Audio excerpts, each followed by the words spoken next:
Olá, pessoal. Eu sou Jorge Folena, estou aqui juntamente com minha amiga Beth Costa para apresentarmos o Soberania em Debate.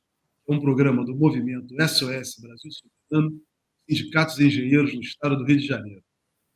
Olha, antes de falar do programa de hoje, quero pedir a vocês que se inscrevam no nosso canal aqui no YouTube, nos ajude aí dando um joinha para a gente poder ampliar a nossa transmissão.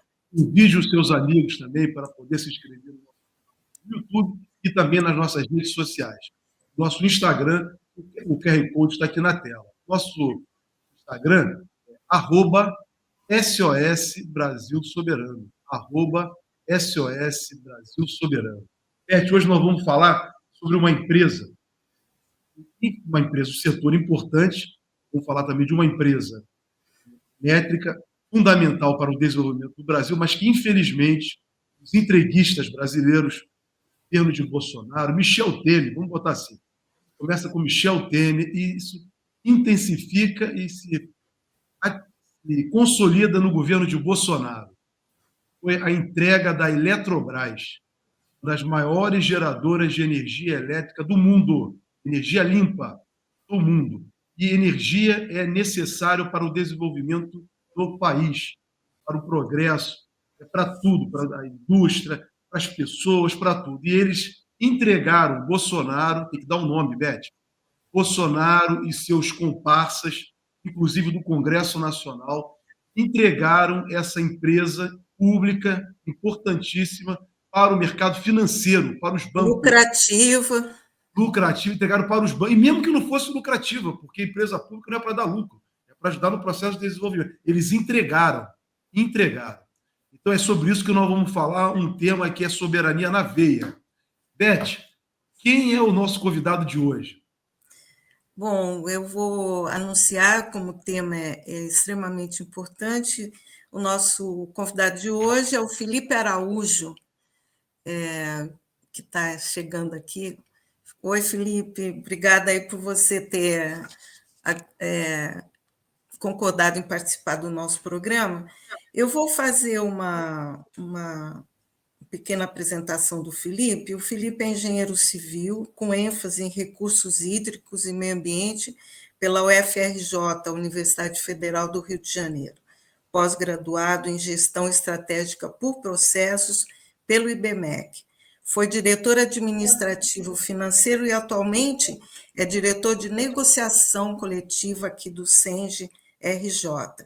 É eletricitário e trabalhou em Furnas, centrais elétricas, de 2012 até a incorporação de Furnas pela holding Eletrobras, onde ele está até hoje. É conselheiro deliberativo eleito e membro do Comitê de Investimentos da Fundação Real Grandeza.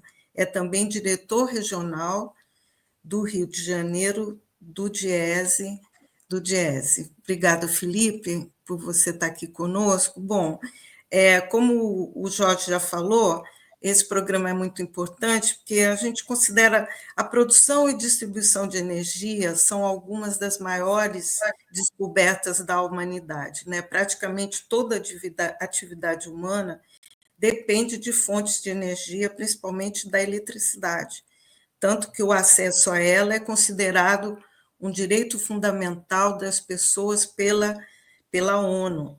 E antes de nós entrarmos no debate da privatização desse direito humano, como o Jorge falou, gostaria que você, Felipe, ajudasse. Nós temos parcerias com as rádios comunitárias, nós temos parcerias com a TVT, com o Canal do Conde, então é um público bastante amplo, que você, nesse primeiro momento, você ajudasse as pessoas entenderem qual é o modelo brasileiro de produção e distribuição de energia elétrica, incluindo o lugar e a importância da Eletrobras nesse modelo. Como é que funciona esse modelo hoje no Brasil? Então, primeiramente, obrigado, Beth, Folena, prazer estar aqui, obrigado pelo convite. Falar para os nossos telespectadores, teleouvintes que aqui estão, que o sistema brasileiro, ele há um bom tempo, antes do FHC, muito era gerido pelo Estado. Era uma lógica mais centralizada. O nosso sistema elétrico brasileiro foi concebido no ideal centralizado, ou seja, existia um detentor desse monopólio natural, que é o setor elétrico. Ninguém escolhe qual é o poste que vai ligar a sua casa. Ele está lá e você vai simplesmente ter que pagar a conta de luz. Porém, depois que isso foi concebido, ao longo aí dos anos, dos governos, conforme foram eleitos governos mais liberais, mais à direita, esses governos começaram um processo de privatização do setor. Isso aconteceu com o Fernando Henrique Cardoso, muito notadamente. As distribuidoras foram praticamente todas alienadas naquele processo, algumas depois foram restatizadas, porque as empresas privadas devolveram, né, para o setor público, foram incorporadas, inclusive, na própria Eletrobras, umas 6 distribuidoras, no total de regiões que não tinham interesse privado, né, tinham interesse do país, tinham interesse de desenvolvimento, mas não tinham interesse de lucro, e foram absorvidas pela maior empresa de energia no país, que é a Eletrobras. E foi percebido, inclusive, pelo próprio Diese à época, foi feito um relatório que conta na página do Diese, mostrando as mazelas da privatização, principalmente para o trabalhador em termos de morte e afastamentos. Mas, falando de modelo, a gente tem, a partir desse momento, uma mercantilização da energia.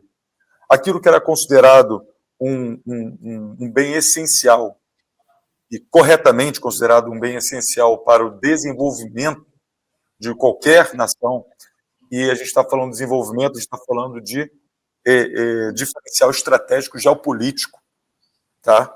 Em termos de industrialização, nenhum país se industrializa, e alguns países, inclusive, que têm toda a sua matriz privatizada, em alguns países menos desenvolvidos, mais dependentes não, que estão fora da centralidade do capitalismo geopolítico mundial, alguns países são impedidos de se desenvolver exatamente porque não detêm soberania energética sobre sua infraestrutura do seu país. E por quê? Porque uma das funções principais de uma estatal grande como era a Eletrobras é fornecer energia na quantidade e na qualidade. Não adianta ter quantidade se fica oscilando muito e queima o equipamento na indústria. Ninguém vem para cá. É muito fácil de fazer um país quebrar e não se desenvolver se você detém o poder sobre essa infraestrutura, e principalmente se quem detém esse poder é o interesse de outro país aí sim soberano, para poder impedir a concorrência global. A partir desse momento começa-se a mercantilização da energia, o entendimento de que a energia é uma mercadoria e que as empresas podem lucrar com isso, sendo que é o mesmo debate que se faz também com a água. Né? É claro que a água é muito mais sensível, a gente bebe a água, a gente sabe a importância da água imediatamente, mas a partir do momento que a gente entra na era moderna, na industrialização, e aqui estamos nós, falando com rádios, falando pela internet, falando com vários canais que utilizam energia, usando roupas que utilizam energia para serem confeccionadas, quadros também utilizam energia, lojas de tinta que pintaram essa parede, tudo. Hoje em dia, utiliza energia, inclusive para botar água na caixa d'água de várias casas e prédios. Então, se tornou um bem essencial, não só vital para desenvolvimento, mas é essencial para a manutenção da vida moderna, inclusive no campo, né? Muito menos notadamente, mas inclusive no campo. E a partir de uma localidade mais recente, na época do Fernando Henrique Cardoso, também se tentou privatizar Furnas, né? Foi quando surgiu a eletronuclear, era um departamento nuclear dentro de Furnas, a eletronuclear foi cindida para poder possibilitar a privatização de Furnas, e por conta da luta que se fez à época e da mudança de conjuntura, porque as teles começaram a dar problema, a privatização das teles, começou a dar problema também de racionamento na época, ele não conseguiu privatizar Furnas, que era a joia da coroa do sistema Eletrobras. Depois disso, longo período se passou, e agora, mais recentemente, no governo, após o golpe de 2016, considero que foi sim um golpe de Estado, muito notadamente por toda a movimentação que se fez depois disso, com aquela implementação não, com o anúncio da Ponte para o Futuro, fomos incluídos em 2017 no programa de desestatização pelo então presidente Temer. Passamos, durante aquele período, vamos aí, eu já vou entrar no próprio processo, né? Tendo assim, a pergunta que você fez, a gente tem o sistema funciona dessa maneira, e após a desestatização, né, privatização, alguns falam desestatização, que fica menos dolorido, mas é privatização, foi isso que aconteceu, né? Apesar dos nomes eufemismos utilizados. Depois a gente descreve melhor esse processo, mas depois dessa privatização, a gente teve a entrega total, praticamente total, do sistema elétrico brasileiro, não só da parte de distribuição, que já tinha sido entregue lá em 90, e grande parte, ao longo desse período, também foi se construído com PPPs. E aí não foi só lá no Fernando, foi depois do Fernando Henrique Cardoso também, de todos os governos daqui para cá, fomentaram PPPs no setor, sempre com a participação da Eletrobras, sempre com a participação de alguma estatal, porque a empresa privada não corre o risco que precisa correr sozinha.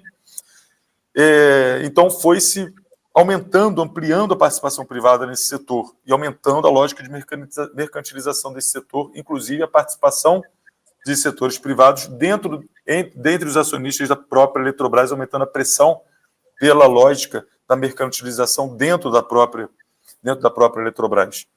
E após essa privatização, a empresa que detinha, à época, o Grupo Eletrobras, eu digo, né? O Grupo Eletrobras, muitas pessoas não têm essa noção, Furnas, agora foi incorporado pela holding, Eletrosul, Eletronorte, Chesf e a própria holding. Então você tem uma empresas que abarcam o Brasil inteiro. Só Furnas é responsável pela transmissão de 40% da energia do Brasil e praticamente garante energia do Sudeste, e muito para o Sul também. Então, assim, a importância estratégica gigante dentro do sistema interligado nacional, que é o sistema de transmissão de alta e ultra alta tensão, que transporta anualmente blocos de energia do norte para o sul do país, garantindo que a gente não tenha racionamento e tenha uma lógica mais equilibrada de distribuição de energia, inclusive possibilitando a concentração de energia eólica, solar, renovável, por exemplo, no Nordeste, que é rico em ventos, podendo botar isso para outras regiões. E a partir do momento que teve essa privatização, você teve o último grande bastião, teve outras estatais também, inclusive algumas já foram privatizadas, seguindo o mesmo modelo que foi utilizado na Eletrobras. A gente teve a mercantilização praticamente absoluta do setor energético, restando pouquíssimas empresas estatais de energia, nenhuma mais nacional de energia elétrica, né? Existe a empresa de energia Petrobras, também é uma empresa de energia, mas não é exatamente o mesmo escopo de atuação que a Eletrobras tinha. Ainda tem, mas agora a lógica é outra, né? Agora a lógica é o lucro e não o desenvolvimento e o bem da sociedade como o primeiro valor. Felipe, olha, estou achando ótimo a sua exposição, muito didático. Você está colocando aí, né, esclarecer para todos nós, né, a questão da importância da energia, que não é uma mercadoria por si só, é muito mais do que isso, é um bem fundamental. Toda a produção, tudo passa pela energia. Então, daí a importância do Estado ter um controle efetivo sobre essa fonte geradora, né? Fonte geradora de energia, no caso, todas as fontes geradoras de energia. E eu queria saber de você duas coisas. Primeiro, você estava falando sobre a questão da financiarização. Agora, no final, queria que você falasse um pouco mais sobre isso. Quem foi que assumiu a Eletrobras? O que essas pessoas pensam, né, da forma de exploração dessa empresa? E queria saber de você também, né, como que o governo se coloca dentro desse cenário, né, da Eletrobras tendo como acionistas majoritários agora o setor financeiro. As pessoas não sabem o que aconteceu, elas não têm noção. Eu queria que você explicasse isso para o nosso público, para quem está nos acompanhando. Perfeito, Folena. Isso é uma coisa muito importante e muito preocupante, o movimento que vinha, eu falei da questão da mercantilização, da transformação, como todo sistema capitalista faz, transformar tudo em mercadoria, mas ele vem agora nessa nova etapa né, do capitalismo global, que a financiarização e o setor de energia ele não escapou a isso.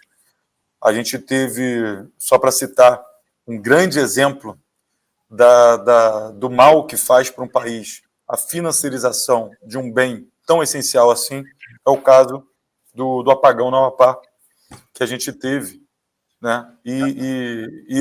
O Estado passou dias e dias no escuro, e se aquilo fosse em São Paulo, a gente sabe que seria muito diferente, né? Mas não foi. E aí, o que acontecia o que aconteceu naquele momento?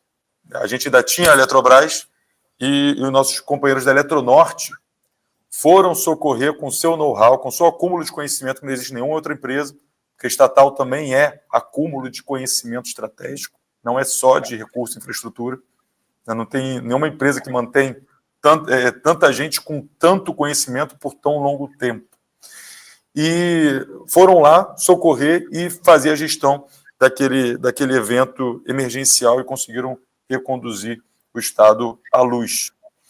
E era uma empresa abutre, né? Era um fundo abutre, que compra uma empresa já quebrada, que já era privatizada, para poder fazer o máximo de lucro depois de melhorar os índices e vender e ir embora. É isso, financiarização total. Não tem nenhuma preocupação em relação a como que vai ser a entrega daquele recurso para a população. Agora, a gente vê essa questão sendo colocada também na Eletrobras. E aí a Eletrobras, o buraco é muito mais embaixo. Porque, como eu disse, é uma empresa muito significativa. Em termos de geração, é um pouco mais de 30% de toda a geração, considerando praticamente, e tem algumas particularidades dentro da própria setor, dentro do parque gerador, como, por exemplo, as hidrelétricas, as grandes hidrelétricas brasileiras, e são ativos de segurança de Estado. Por muitos países são considerados ativos de segurança de Estado. O próprio Estados Unidos, que é muito utilizado por essa galera liberal, que fala que tem que privatizar tudo, detém controle pelo Exército das suas grandes barragens. Porque se acontece um ataque numa barragem, o dano que causa no país, não só por conta do não fornecimento, mas por conta da onda de ruptura, é gigantesca. É gigantesca. O nosso parque industrial automobilístico aqui no Rio de Janeiro, que já foi considerado o maior do mundo, ele é varrido. Se por um acaso acontecer alguma coisa com uma das usinas que estão ali. Então, só para ter uma noção de uma usina do parque industrial de geração. Mas também não só geração, porque não basta gerar, né? Essa geração ela não é distribuída, ela é centralizada, portanto, distante dos grandes centros, via de regra. Nem sempre, mas via de regra, sim. Então, você precisa ter um parque transmissor, que vai pegar essa energia que está sendo gerada de forma centralizada e levar para os grandes centros produtivos. E esse parque, que é o Sistema Interligado Nacional, ele dá voltas e mais voltas no planeta Terra. As pessoas que não são do Brasil, que são estrangeiros, que são do setor elétrico, engenheiros, têm dificuldade de compreender a dimensão do que temos aqui no Brasil e vêm aprender como se constrói barragem, como se constrói linha de ultra alta tensão, como se constrói subestações. É disso que estamos falando. As subestações também, porque tem um parque que é transformador. Você tem que pegar essa energia que está sendo transmitida em alta tensão, ultra alta tensão, baixar a tensão para poder levar para a rede de distribuição e chegar na nossa casa. A empresa de energia, que muita gente vê como empresa de energia, é a distribuidora, que é a distribuição de média e baixa tensão, para poder chegar na nossa casa e a gente poder ligar o aparelho elétrico sem queimar nada. Essa é a empresa que agora se coloca como tem uma máscara agora, que é a comercializadora. Qual é a jogada dessa financiarização? E esse é o filé mignon do liberalismo, da financiarização do setor elétrico. Como eu disse antes, você não escolhe o poste. O poste chega na sua casa, a energia entra e acabou. Você não escolhe de quem você vai comprar. Você é obrigado a comprar aquela energia ou não consumir a energia. O que eles criaram como o esquema para mercantilizar isso? Eles criaram mais um atravessador. Existe, então, o gerador, existe o transmissor, existe o distribuidor, só que você não vai comprar mais do distribuidor, você vai comprar do comercializador. O comercializador vai comprar do distribuidor e vai vender para você. É só uma corretagem aqui no meio. Só que aqui vão ter vários corretores aqui no meio. Vão ter 10 comercializadoras no meio, por exemplo, no Rio de Janeiro, 30 em São Paulo, enfim. E aí você vai poder escolher de quem você vai comprar energia. E aí a sensação de que você vai ter a liberdade de escolher e que, de fato, existe uma concorrência e não um monopólio natural, faz com que todo esse processo sequestrado pelo mercado, que deveria estar na mão do Estado, ele não seja percebido pela população que está sendo explorada diretamente. Esse dinheiro está saindo na conta de luz, na conta da roupa, na conta dos objetos, na conta de casa, de carro, de tudo que você pode imaginar, que o carro funciona a gasolina, mas ele tem que ser produzido numa fábrica e vai ser aumentada a conta de luz, aumenta tudo, inflação, ela é em escala generalizada quando você aumenta um recurso natural desse, básico desse. Vai ser explorada, esse recurso adicional por conta da conta de luz, ele sai do salário. Então você tem uma política de aumento do salário mínimo, só que esse aumento, ele é explorado, expropriado, em vários termos, e na conta de luz é na veia, e sai daqui e vai para a conta da Eletrobras, e a Eletrobras agora é chamada como? Ela é chamada de a grande desenvolvedora do país, mola propulsora de vários locais onde a gente colocava a hidrelétrica, agora ela é chamada de vaca leiteira do mercado, porque ela dá dividendos, muitos dividendos, extraordinários dividendos, e para os seus novos acionistas. Um ou outro que colocou aí o FGTS, o trabalhador que botou um pouquinho e tal, não sei o quê, isso aí não é nada. A jogada não é essa. Esse pessoal é a desculpa para fazer o crime perfeito. Né? Está sendo usado como massa de manobra. É o Fundo Soberano da Singapura. É o Banco Clássico. É a 3G Radar. Né? A gente tem aqui o SPX, 20 Equities, XP, Banco Clássico. Esses, para vocês terem uma noção, você perguntou quem que comanda, os eleitos, a chapa eleita em 2023, e que até agora se encontra mais ou menos nessa distribuição, está para se ter uma renovação agora de uma nova chapa, porque eles elegeram, assim que privatizou, eles elegeram uma chapa, eles não elegeram nomes, para impedir que se o Lula chegasse ao poder, ele não poderia mudar o nome. E esse foi um dos motivos do porquê que ele não mudou o único conselheiro que ele tinha lá, o governo tinha lá, e permaneceu o que foi colocado pelo governo anterior.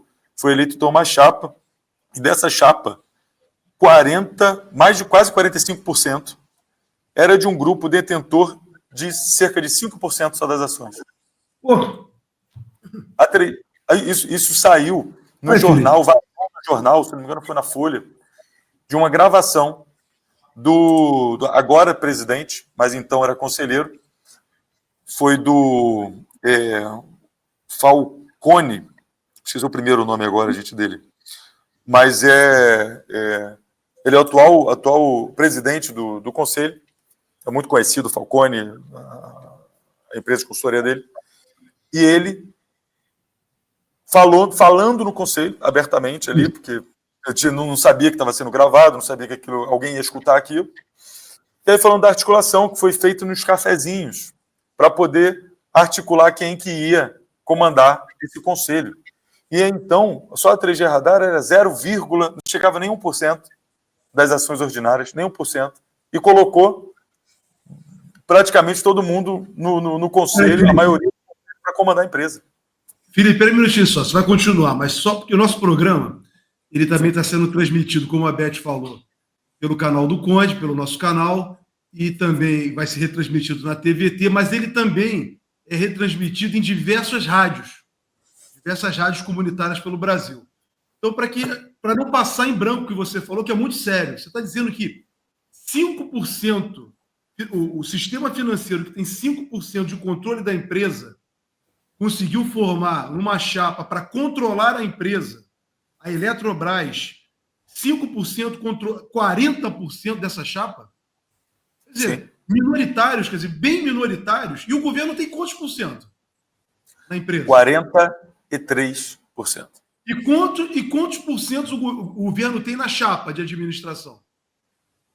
Quantas pessoas? Ele ficou, à época que foi conformada essa chapa, foi o governo Bolsonaro, isso. Ele anuiu com a lei da privatização, Isso. esterilizando praticamente todo o seu poder de voto, tetando isso a 10% só. Então, ele ficou com uma cadeira.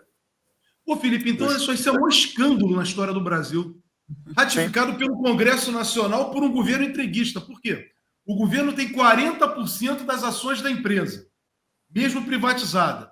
Tem 40% das ações da empresa. O governo abriu mão de ter o controle desses 40%. O Bolsonaro só colocou uma pessoa, e quem tem 5% do capital social governa a empresa. Isso é absurdo. Isso é um maior entreguismo, Beth, que nós temos conhecimento, sinceramente, é o maior entreguismo, é um dos maiores entreguismos da história desse país.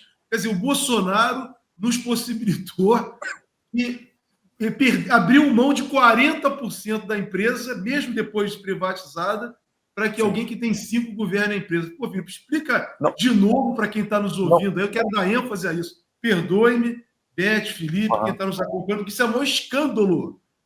Isso é roubar, gente. Isso aí é atentar contra a propriedade do governo. Propriedade do governo é propriedade do povo brasileiro.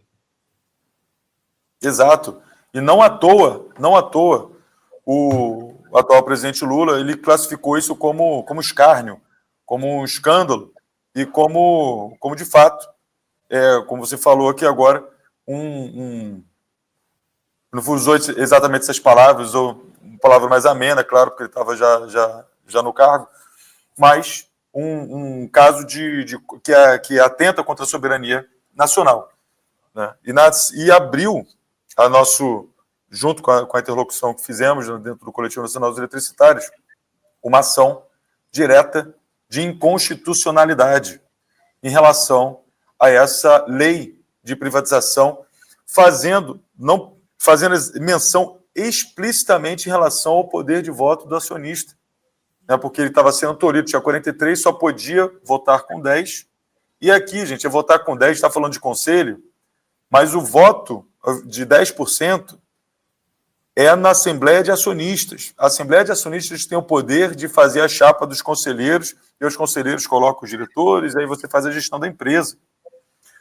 A imprensa, recentemente, por conta dessa ação direta de constitucionalidade, do acordo que foi feito, e aí foi um negócio muito realmente lamentável, ele pode tocar melhor nesse assunto depois, mas esse acordo que foi feito, a imprensa colocou uma narrativa como se fosse um acordo, os 10% fosse só no Conselho, fosse uma questão de cadeiras no Conselho.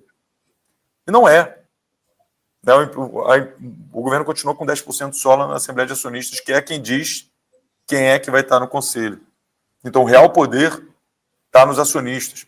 E se por acaso o governo tivesse de novo esse poder, ele teria 43%. Dificilmente os entes privados, que são pulverizados dentro dessa dita corporation por eles, que de corporation não tem nada, né? Porque quando você vai num cafezinho e coloca mais de 40% daquela pessoa que você quer e você tem menos de 0,5%, acabou completamente qualquer tipo de discurso liberal meritocrático a respeito de governança corporativa. Eles gostam de falar de governança. Tem um Instituto Brasileiro específico de governança. Tem todo as expressões estrangeiras para falar de governança, aquele discurso bonitinho, né, dentro das empresas, do mundo corporativo. Mas no mundo real, olhem o caso da Eletrobras. O mundo real é esse. O mundo real é sujo. O mundo real se governa uma empresa do tamanho da Eletrobras fazendo convite em cafezinho, né? Então, isso é uma outra falácia, né, liberal que se coloca aí e poucas pessoas se atentam. A maioria é meritocracia, etc., que também são falácias, mas essa falácia da governança corporativa se coloca desnuda no caso da Eletrobras, especificamente em relação a esse ponto, Jorge, que você quis que eu destacasse. Obrigado, Felipe. E, Felipe, não há nenhuma possibilidade de agências da ANEEL, da agência reguladora, da Operador Nacional do Sistema, regular algum tipo de comportamento da empresa que permita que aquelas áreas, aquela tarifa social que beneficia áreas menos mais carentes, que precisam da energia elétrica, áreas de comunidades e comunidades rurais, isso tudo não tem nenhum mecanismo de controle de agência de regulação que possa permitir ou garantir que a energia elétrica no Brasil não vire somente mercadoria?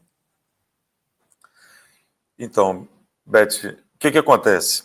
A gente tem essa lógica, né, de agências reguladoras criadas principalmente na época do primeiro avanço grande neoliberal, notadamente no Fernando Henrique Cardoso. Geopoliticamente tinha esse grande avanço e esse modelo de agências foi colocado mundialmente naquela época. E é uma falácia. A gente tem uma agência, a ANEEL, colocada como a mais técnica, a mais não sei o que lá. Ela é a mais técnica relativamente às outras. Mas é uma porta giratória danada. Então, assim, quando você tem uma solicitação, as solicitações das distribuidoras, das empresas privadas na ANEEL, se alguém for fazer um relatório, fazer acompanhamento, geralmente são atendidos. Então, a conta de luz, o custo energético, depois das privatizações da década de 90, foram crescentes, muito acima da inflação. E a gente tem isso desde a década de 90, né, um descolamento, assim, uma boca de jacaré em relação à inflação, que era, notadamente, o plano guia, né, quando você estava com uma questão estatal, você não precisava abrir a boca de jacaré, porque a boca de jacaré aqui em relação à inflação é lucro. Né? Sim. Então, se não for para fazer expansão do sistema, você não tem interesse de fazer além disso. Né? A empresa privada já vai ter. E o que acontece? A ANEEL, a gente até provocou a ANEEL alguns pontos específicos, mas ela veio o parecer dela e anuiu com o que estava sendo feito, porque era uma questão administrativa de incorporação, no caso de Furnas, etc., e ela não tinha um poder específico para poder impedir esse movimento. Em relação às tarifas têm lá o cálculo, que para fazer a determinação da tarifa, tem os pleitos da própria empresa privada, que são colocados em relatórios lindos, grandes, para a própria agência reguladora, e a agência reguladora pode colocar que sim ou que não. Mas, para além disso, tem o próprio projeto de lei da privatização.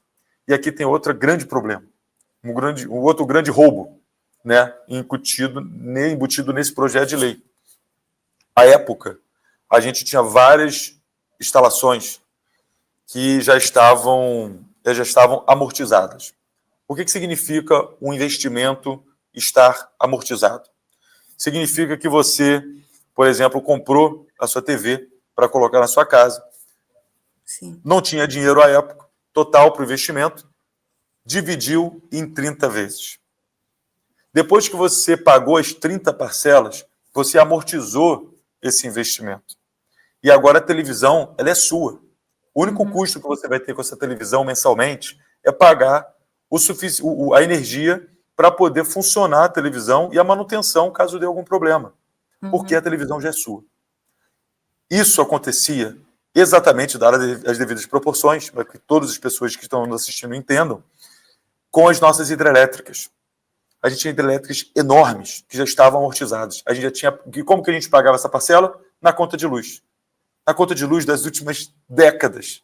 Gerações pagaram esses investimentos. E a gente tinha algumas outras que iam terminar a amortização por agora, grandes, como Tucuruí. E o que acontece quando isso é amortizado? Existiu a Dilma Rousseff emitiu uma lei. E essa lei especificava que a tarifa de energia agora seria a tarifa cobrada por essas usinas, seria reduzida. E essa tarifa seria correspondente só para a operação e manutenção dessas usinas. Tem toda uma celeuma em relação a isso, que tinha que ter um fila para expansão e tal, isso trouxe um problema para o setor. Foi um equívoco ali operacional, mas conceitualmente estava correto. Conceitualmente estava 100% correto a lei emitida pela presidenta Dilma. Com isso, a gente passou a pagar menos na energia. E se, por exemplo, o Tucuruí, quando virasse cotizada, a gente falava que a energia cotizada por cota por conta dessa lei, significaria, por exemplo, uma redução de cerca de 10% ou um pouco mais de 10% na conta de luz de todo mundo. Só essa usina. Acho que a amortizaria, se eu não me engano, agora em 2026. Com o projeto de lei, Qual é o grande presente para os controladores privados? Todas essas usinas estariam descotizadas. O que significa isso? O novo controlador pode pegar essa usina nos 5 anos a contar da privatização, que foi 2022, junho de 2022. Então, a gente está falando aqui até 2027. Todas as usinas que estavam cotizadas, vendendo energia aí a R$90, R$100, R$11 megawatt-hora, lá na fonte, lá na usina, depois tem que transmitir e tal, mas lá na usina era isso. 80, 90, 100, 110, por volta desses valores. Vai poder pegar essa energia e jogar no mercado livre, que é o suprassumo, sonho da mercantilização da energia. O que acontece quando isso vai para lá? Qual era o preço médio à época da privatização? Era algo em torno de 200, 250 reais o megawatt-hora. Era cerca de o dobro, ou mais do que isso, dependendo se tiver em época de racionamento, chegou a bater 300. Dilma chegou a ter que fazer uma medida provisória para interromper a escalada do mercado livre em 350 reais por volta disso. E foi muito criticada à época pelo mercado, né? Porque queria lucrar com isso. Claro. Então, essa questão da descotização vai fazer com que a gente pague, inevitavelmente, mais na conta de luz, na conta energética. E isso é um aumento estrutural. Não tem como parar. Não tem como fazer nenhuma amortização em cima disso. E o que eles fizeram? Eles colocaram lá um fundo, o valor da compra foi para um fundo, e aí esse fundo vai subsidiar a tarifa, a conta de luz, que é lá a CDE, tem uma conta lá que é de amortização mesmo, para subsidiar a conta de luz, para exatamente esses casos, e isso vai ser utilizado nos próximos 5 anos. Vai ter um X grande no primeiro ano de privatização, depois vai desmamando até o 5º ano. Por quê? Para a população não conseguir relacionar a privatização ao aumento de conta de luz, para que não perceba que ela está sendo roubada exatamente por conta do movimento de privatização e não por conta de um movimento natural da vida, do mercado. As pessoas estão acostumadas ao aumento inflacionário. Então, essa questão da conta de luz, principalmente mais vulneráveis, infelizmente, a privatização vai cobrar e vai cobrar muito caro e principalmente mais vulneráveis, porque esse valor colocado lá pela CDL é finito. E em 5 anos ele acaba. É complicadíssimo. Eu queria tratar de uma outra faceta da privatização. Você é funcionário ainda, né, da Eletrobras e dirigente sindical também. Qual foi o impacto da privatização porque houve uma denúncia de desinvestimento e também de muita mudança no quadro de funcionários, com demissões que implicaram, inclusive, em deteriorização, né, da prestação de serviço. Você podia falar um pouco sobre isso? Sim, e até ressaltar aqui que é importante nesse momento, né, minha participação aqui no papel de dirigente sindical e não de empregado da empresa ou representando a empresa de qualquer maneira. Esse movimento, ele, como qualquer movimento de privatização, segue uma cartilha. Né?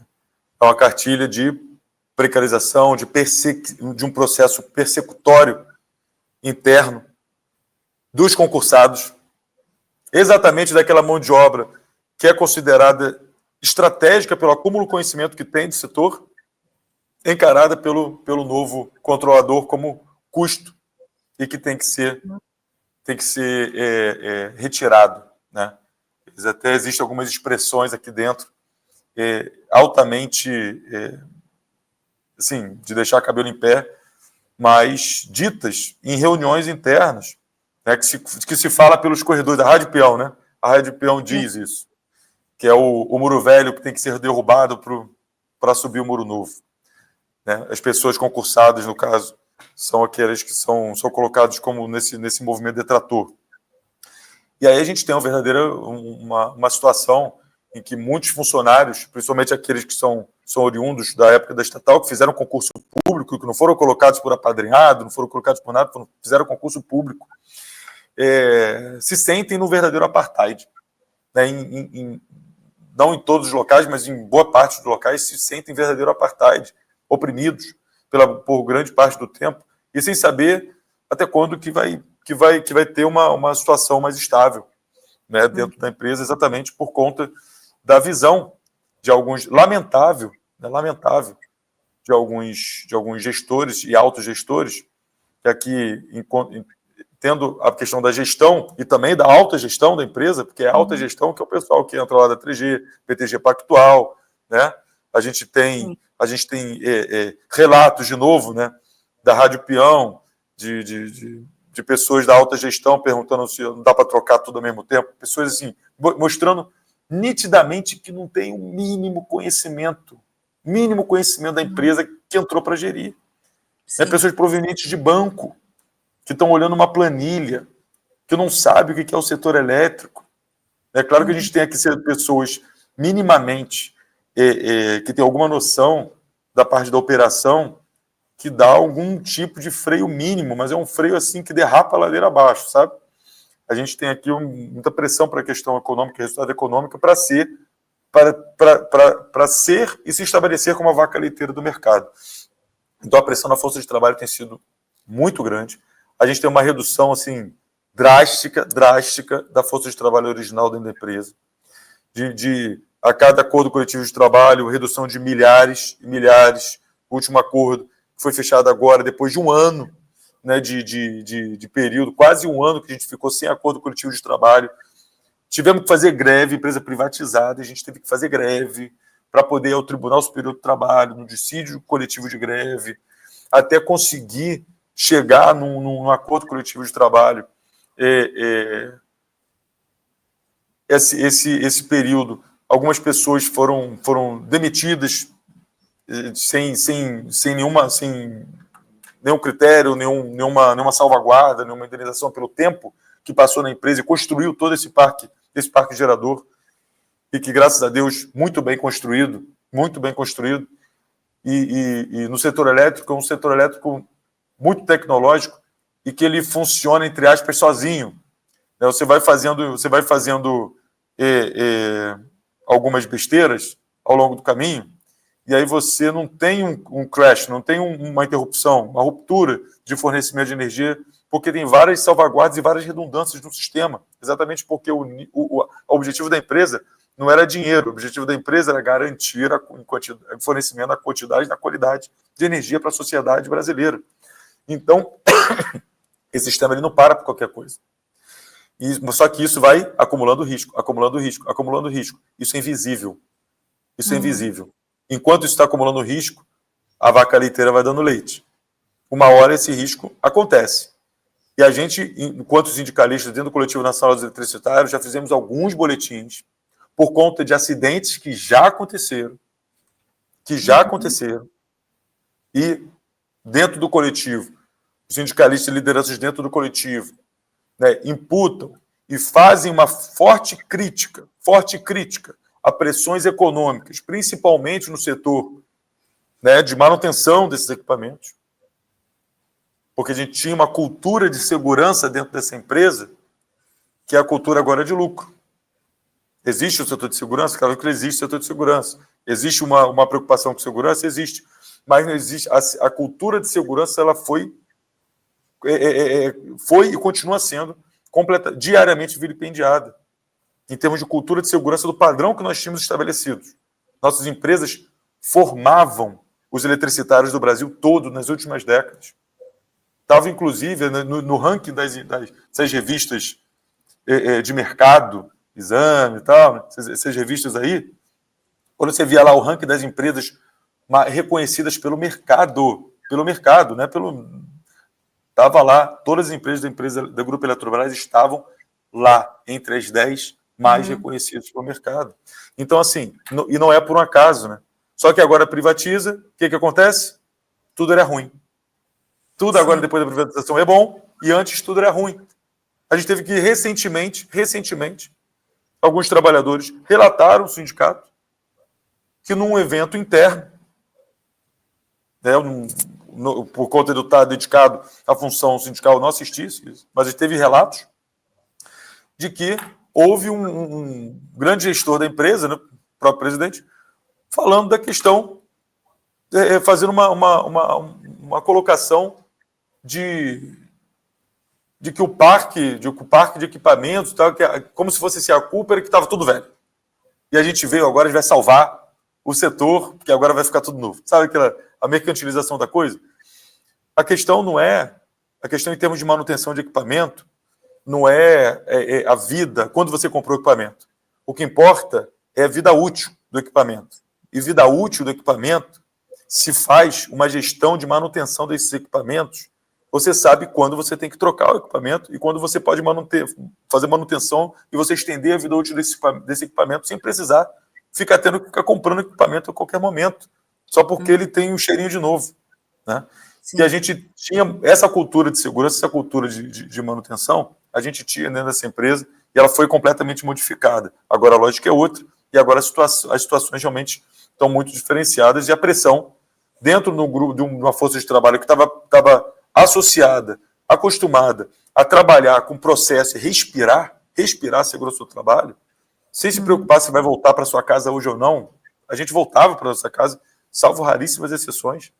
A gente teve um aumento, inclusive, em relação a essa questão de acidente. A gente, dentro da intersindical, no planejamento estratégico, a gente conformou uma coordenação de segurança e saúde do trabalho exatamente porque estamos preocupados que os nossos colegas de trabalho voltem para casa vivos, inteiros. Né? A pressão realmente está muito grande e a saúde mental das pessoas, além da saúde física, por conta de alguns acidentes, mas a saúde mental das pessoas que nunca pensaram em usar remédio por conta de ansiedade, nunca tiveram uma crise de ansiedade na vida, pessoas estão tomando tarja preta, as pessoas passam pelo corredor e começam a hiperventilar falando das coisas.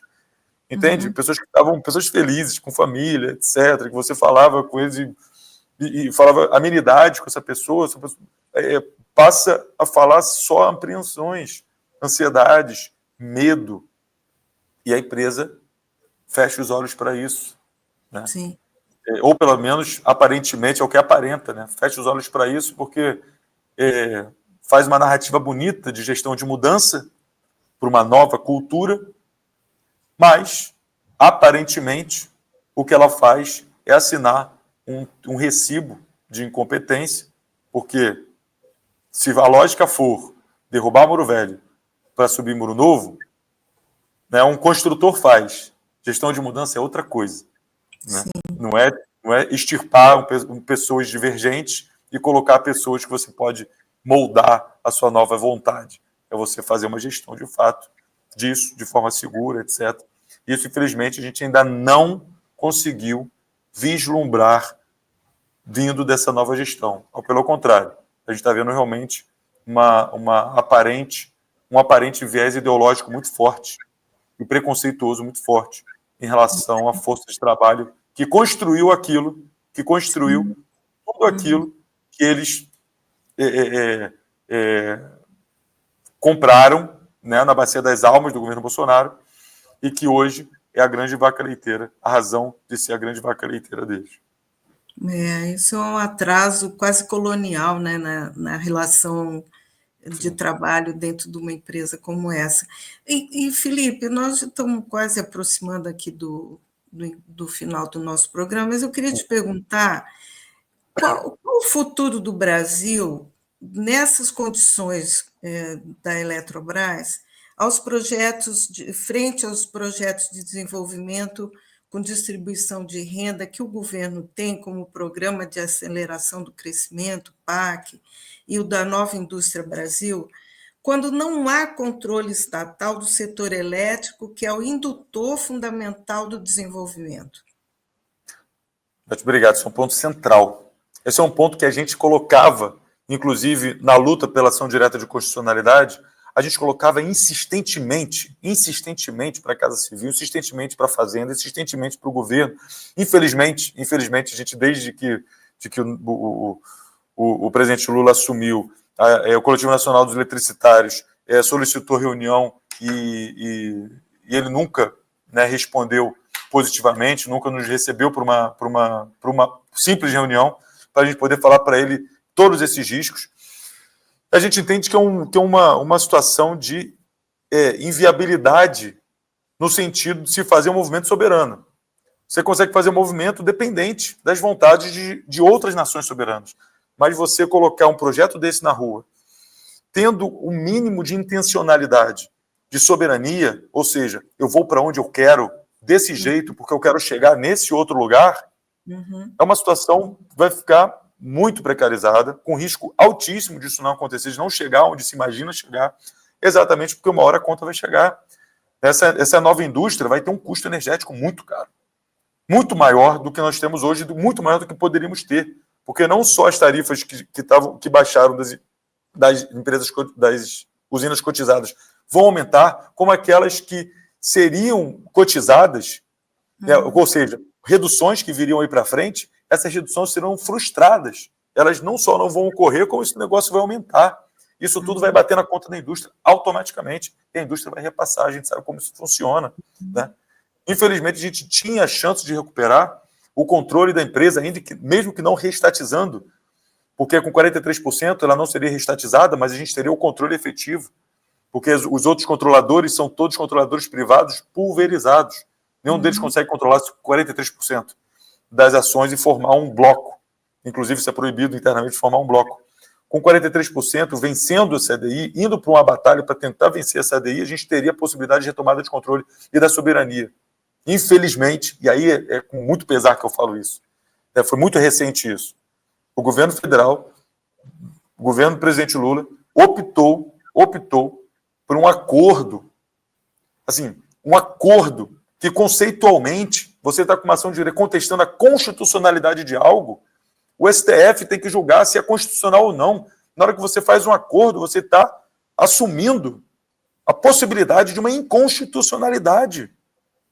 Esse é um absurdo que está sendo perpetrado nesse momento. É de doer falar isso. Mas isso foi perpetrado nesse momento, em troca de 3 cadeiras no Conselho de Administração e 1 cadeira no Conselho Fiscal. E continuando com 10%. Na Assembleia de Acionistas, como eu disse antes, é o que manda. É o que manda. Então, assim, esse foi um duro golpe no coletivo nacional dos eletricitários, em todos os eletricitários. Isso, inclusive, refletiu no próprio acordo coletivo, na precariedade do acordo coletivo que a gente acabou de assinar, que foi um pouco depois desse acordo que foi fechado pelo governo federal, terminando de entregar para o acionista privado, que fez praticamente esse crime lesa pátria, todo o ouro, e ainda colocou uma cereja no bolo, que ele tinha a obrigação de investir em Angra 3, na eletronuclear. Sim. Eram cerca de 20 bilhões. Agora está desobrigado, velho. Pode correr para o abraço. Entendeu? É uma coisa assim, não faz o mínimo sentido, e a gente lamenta muitíssimo que isso tenha acontecido agora.